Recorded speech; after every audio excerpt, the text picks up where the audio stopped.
Don't you love that moment when your painting comes alive right in front of your very eyes? Today, I'll share that moment and how I made it happen because it's not a technique I've heard talked a lot about, but it's a great technique to pull out of your pocket whenever an area of your painting is getting too stiff or ugly. I'll share my process for painting this loose, intuitive bunny from start to finish so you will pick up so many techniques you can use to paint any loose watercolor. And if you would like to watch this tutorial in real time with even more explanation, it is available on my Patreon along with almost 200 other tutorials that range from super beginner to super advanced. Like Disneyland, there's something for everyone in my tutorial library. Stay tuned for the end of the video to learn more about my paid offerings. And if you're new to this channel, welcome. I'm Rachel Parker Varner, and I teach not just the how of watercolor, but the why. So be sure to subscribe because I post new videos almost every week. There are two ways to keep in closer touch with me. You can join my free Facebook group at facebook.com/groups/Rachel's Watercolor Workshop, where you can post your paintings and get advice from me and my members. And you can also join my Patreon for free to keep in closer touch with all my watercolor shenanigans. And there is a lot of them. All right, let's go ahead and get into this footage. Here we go from the very beginning. And just one word about tracing. This is a technique that I learned from professional artists. Tracing is not cheating. It's just a tool that you can use as an artist to speed up your process. Drawing and tracing are two different skills. I did a lot of drawing as a teenager. I can draw, but I really want to focus on painting. And so I want to spend more of my time painting. So I use tracing as a tool to get me to the painting stage a lot faster. Nothing wrong with it. Okay, here we go. I found this reference photo on the Facebook group, Free Reference Photos for Artists. And this is my 2B pencil. By the way, I'm going to put this line drawing on a block. This is Strathmore paper. I do believe this paper is 100% cotton. And it's a cold press surface. I got it for free for an award I won. So I'm just trying it out with this painting. So I've never painted on this exact paper before. So I'm just going to do a very experimental, loose, fast painting. I always think they're going to be fast, but then they're not. But because it's on a block, I can't put it on a window. So I'm having to scrub soft pencil on the back of my line drawing. And I'll use this as a transfer method.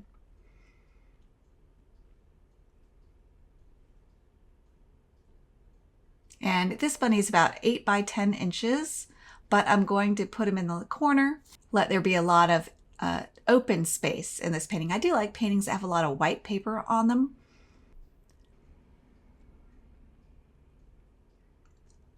And I'm going to paint him really loosely and lightly. I just found a cool post where someone asked, what is loose painting anyway? And people had all kinds of answers.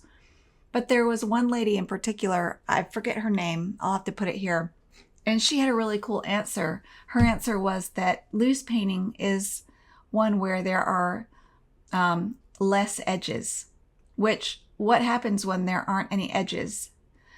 Small shapes merge into bigger shapes. And so when you have more big shapes, you can paint more expressively with loose brush strokes. And when you have lost edges, it's a lot more painterly looking.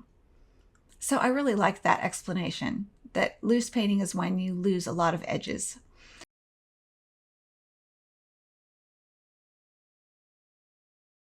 All right, so I'm going to use, speaking of losing edges, I had to think of how to solve the problem of the bottom of the bunny. Didn't really want to mess with getting the bottom of the bunny right. I just wanted to focus on the wonderful ears and eyes, really, and play with color. And so I used masking. This is a rigger. I scrub it, I dip it in water, scrub it on soap to protect it, and then I use the rigger to put on the whiskers and a bunch of grass to cover up the bottom of the bunny, putting the glint in the eye and a few other little details. And so masking is just a liquid plastic you paint onto your painting, let it dry, and then it will protect the white of your paper. In watercolor, white is the white in watercolor. And then to keep myself loose, to force myself to be loose, I just splat water everywhere because I really want to stay loose. I don't want to have obvious edges, too many anyway. And then I'm going in with some color. Now, I'll tell you my colors, but just remember, value is way more important than color. So it doesn't matter what colors I'm using, but I'm using Winsor Green Gold, Holbein Aureolin, Holbein Aureolin, Winsor Newton Cobalt Blue, a little bit of purple mixed from Cobalt Blue, and Gram Naphthol Red. And I'm also going to use Daniel Smith Transparent Pyrrole Orange. Now remember, I have a whole free video explaining in depth why I like these colors. These are non-staining colors, and why they work for my process, mostly because I can do a lot of lifting and fixing with them. So where you see darker color, that means I mixed less water into the paint. But I'm trying to paint as much as I can on damp paper because that makes everything softer, and bunnies are soft. A very common mistake of beginners is they don't use enough water.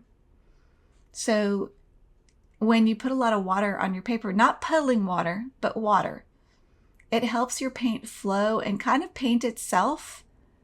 And that's the name of the game in watercolor, for loose, painterly looking watercolor. All right, so here I am indulging in a little bit of black, a little bit of spatter, a little bit of color back here in the background. But floating my colors in and letting them mix themselves. And I lift to bring back some of the white of his chest. I use a damp brush that's thirsty. So when your paint is still wet, you can do so much fixing.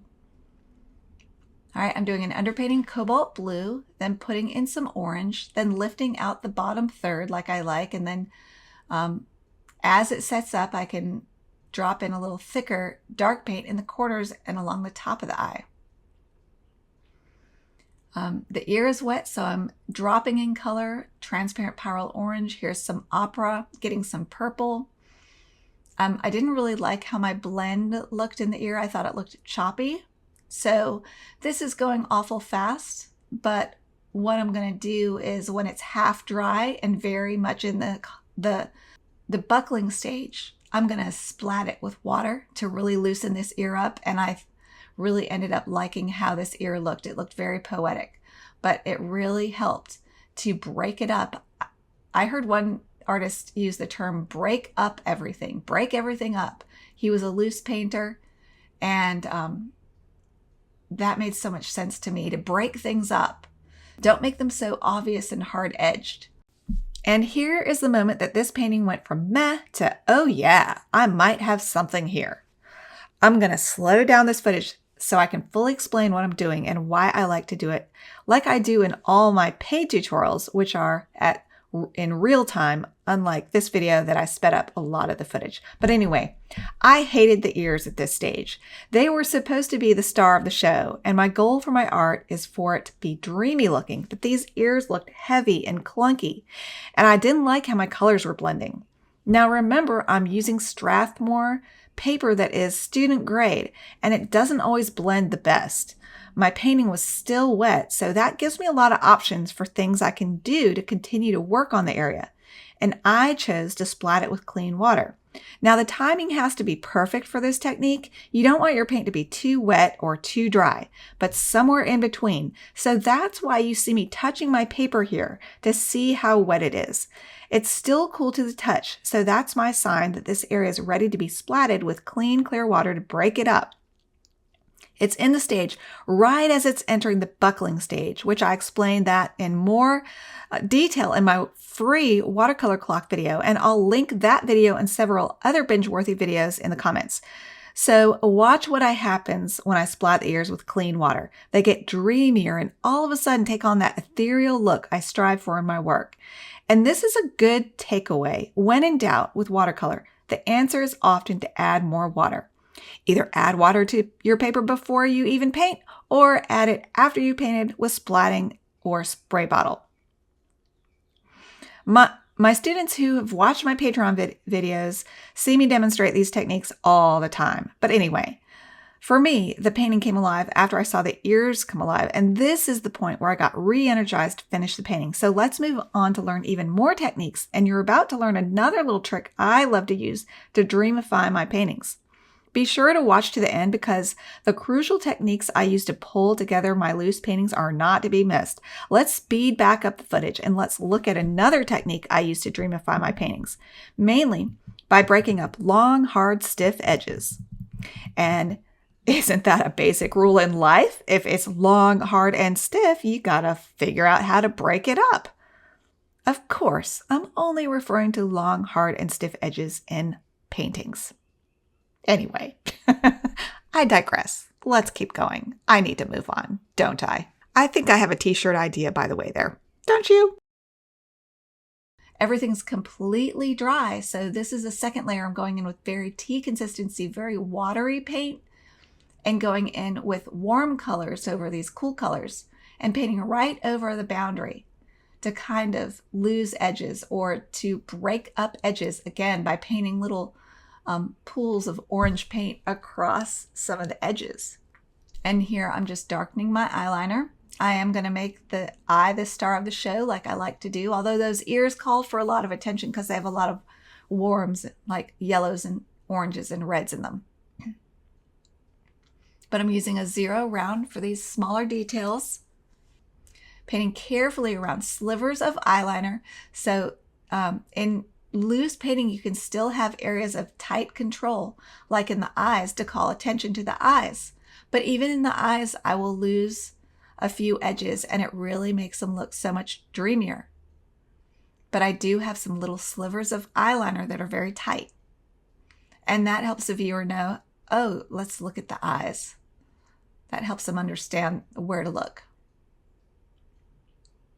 So as the painting dries, you can add layers over previous layers. If you let them completely dry, bone dry, you can add fur texture over previous layers.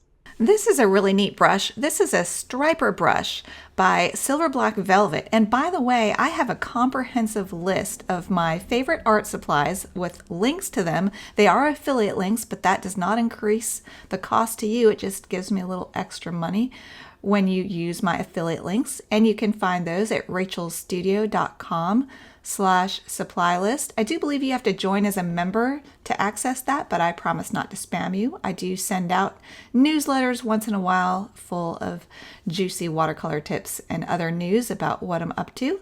So be sure to check out that list to see all my favorite supplies, including this really neat striper brush.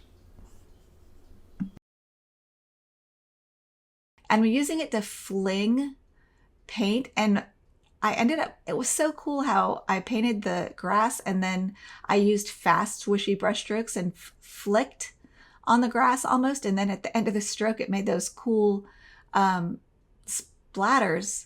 up above the bunny. I just thought that was so cool. That was fun. Another thing I'll say about the grass is, did I make it all a flat green, all green grass? No. I used some permanent green light in the grass. Then next to it, I put in some transparent pyrrole orange.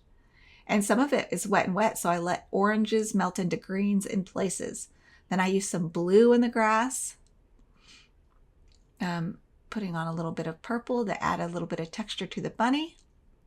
This purple is mixed from opera and cobalt blue, which is really pretty. All right. Adding even more detail to those eyes, putting a little bit of orange in the eyeliner to warm them up a little. Putting more detail in the ear, probably more than I need. And painting a little bit of fur texture. Just a little bit of fur texture in this facial area, trying to add a little bit of interesting fur to explain the contours of the bunny on his back. That's purple mixed from cobalt and M-gram naphthol red, and a little bit of lamp black in the darkest areas on dry paper. You don't want too many brush strokes on dry paper. Dry paper is the enemy of loose painting, For 80% of your painting, you need to be painting on some level of wet paper. And it takes practice and miles on the brush. So just practice. And then some spatter. Why spatter? Because it's a different texture. And the more variety of textures you have, the more interest you'll have. And especially a few little spatters around the eye, I find, really add a little bit of textural interest. But don't do too much spatter, just a little bit. So you notice how I kind of let the grass merge into the bunny. Things are merging together. Oh, and on the back of the bunny, there's a soft disappearing edge on his back. I could have done more there. I could have done more to break up that edge on his forehead and break up the edge on parts of the ears. I did a little bit. But think in terms of breaking up edges. And what you can do is use a scrubber after your painting's pretty much done. If you want to go back in and soften some edges at least, and erase some edges. That's a cheater's way to do it, and it's perfectly fine. But I've been using an eradicator to scrub on my softer papers, or my more delicate papers, like Strathmore is probably too delicate of a paper to use a stiff scrubber. So here I'm going in with my, I signed with a Pigma Micron pen. But anyway, I hope that gave you a lot of ideas about how to loosen up your painting and the reasoning and ideas behind why I painted this bunny the way I did. And if you would like to learn more in depth from me, most of my tutorials are loose, dreamy animals. I do have a few other subjects. I have a few flowers, some butterflies, a couple landscapes, but mostly loose, dreamy animals is what I focus on. For those of you who want to start a little pet portrait commission business, you will learn a lot about how to paint animals for commissions in my tutorials. So if you are interested in any of that, you may really enjoy my Patreon tutorials, which normally, with the amount of information I pack into each tutorial, I could be charging more like a course, which would be hundreds of dollars. But for just $13 a month, you get access to not just one or two tutorials. You get access to my whole library of tutorials that I've created over the last 5 years. So be sure to join my Patreon, check it out. It's very easy to cancel anytime, so you can join and get a taste for how I teach. And be sure to reach out to me too, to ask me for suggestions for good tutorials, because there are a lot of them. And some are really standout tutorials that are really, really, really great. So be sure to reach out and let me know what level of a painter you are and what you're interested in painting, and I'll make a suggestion for you. All right. Thanks so much. And I hope to see you on my free Facebook group. I hope you join my Patreon for free at the very least. And I hope you subscribe. And if you enjoyed this video, be sure to give it a like. And it really helps me a lot when you do that. It tells the algorithm I don't suck and shows my videos to more people, so I can continue to bring free content to you like this. Talk me up in the comments. I love to hear from you guys. So see you in the comments. And until next time, go watercolor your world. Bye, everybody.